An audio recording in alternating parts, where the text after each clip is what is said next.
മലപ്പുറത്ത് ലഹരിമരുന്ന് കടത്ത് സംഘവുമായി ബന്ധമുണ്ടെന്ന് കണ്ടെത്തിയതിനെ തുടർന്ന് പോലീസുകാരനെ സസ്പെൻഡ് ചെയ്തു. കരിപ്പൂർ പോലീസ് സ്റ്റേഷനിലെ സിവിൽ പോലീസ് ഓഫീസർ ധനേഷിനെയാണ് സസ്പെൻഡ് ചെയ്തത്. കരിപ്പൂർ വിമാനത്താവളത്തിൽ വെച്ച് ഇയാളെ DRI കസ്റ്റഡിയിൽ എടുത്തിരുന്നു. MDMAയുമായി വിദേശത്ത് നിന്ന് എത്തിയ പെരിന്തൽമണ്ണ സ്വദേശി പിടിയിലായ കേസിലായിരുന്നു ഇയാളെ കസ്റ്റഡിയിലെടുത്തത്.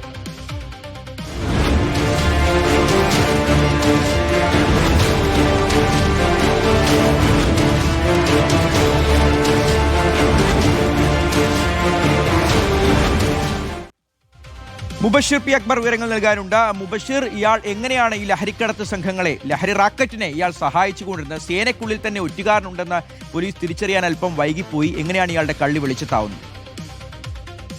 ഷിഹാസ്, ലഹരിക്കടത്തിന്റെ പുതിയ ഇടനാഴിയായി വടക്കൻ കേരളത്തിൽ തന്നെ കരിപ്പൂർ വിമാനത്താവളം മാറുന്നതാണ് ഏറ്റവും പുതിയ കാഴ്ച. ഇക്കഴിഞ്ഞ ഏപ്രിൽ 19-ാം തീയതിയാണ് നിലവിൽ സസ്പെൻഷനിലായിട്ടുള്ള ധനേഷിന്റെ പങ്ക് വ്യക്തമാക്കുന്ന ഒരു സംഭവം പുറത്തു വരുന്നത്.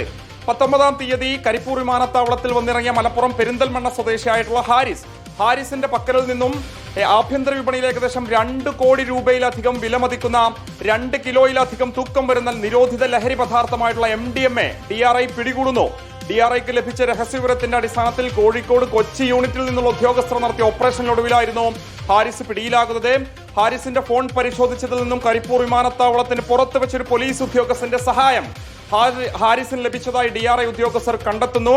അതായത് ഹാരിസ് അവിടെ ഇറങ്ങിയ സമയത്ത് തന്നെ ഇതിന് പുറത്ത് കൃത്യമായിട്ടും DRI ഉദ്യോഗസ്ഥർ ഉണ്ടെന്ന വിവരം ഹാരിസിന് കൈമാറുന്നതിന് ഒരു പോലീസ് ഉദ്യോഗസ്ഥൻ സഹായിച്ചതായിട്ട് മൊബൈൽ ഫോണിൽ നിന്ന് തന്നെ DRI ഉദ്യോഗസ്ഥർ അത് മനസ്സിലാക്കുന്നതിന്റെ അടിസ്ഥാനത്തിൽ അതിന് പുറത്ത് പ്രവർത്തിക്കുന്ന പോലീസിന്റെ 8 പോസ്റ്റ് DRI ഉദ്യോഗസ്ഥർ വളയുന്നു. ധനേഷിനെ കസ്റ്റഡിയിലെടുക്കുന്ന അദ്ദേഹത്തിന്റെ മൊബൈൽ ഫോൺ പരിശോധിക്കാൻ ശ്രമിക്കുന്നതിനിടയിൽ ധനേഷ് തന്റെ പക്കലുണ്ടായിരുന്ന ഒരു മൊബൈൽ ഫോൺ പുറത്തേക്ക് വലിച്ചെറിയുന്നു. പിന്നീട് അതോടുകൂടി പോലീസിന് കള്ളക്കളി മനസ്സിലാവുകയാണ്. മലപ്പുറത്താണ് ഈ സംഭവം. ലഹരി മരുന്ന് കടത്ത് സംഘവുമായി അടുത്ത ബന്ധമുണ്ട് എന്ന് കണ്ടെത്തുകയാണ് ഒരു പോലീസ് ഉദ്യോഗസ്ഥനെ. ഇയാളെ ഇപ്പോൾ സസ്പെൻഡ് ചെയ്തിട്ടുണ്ട്.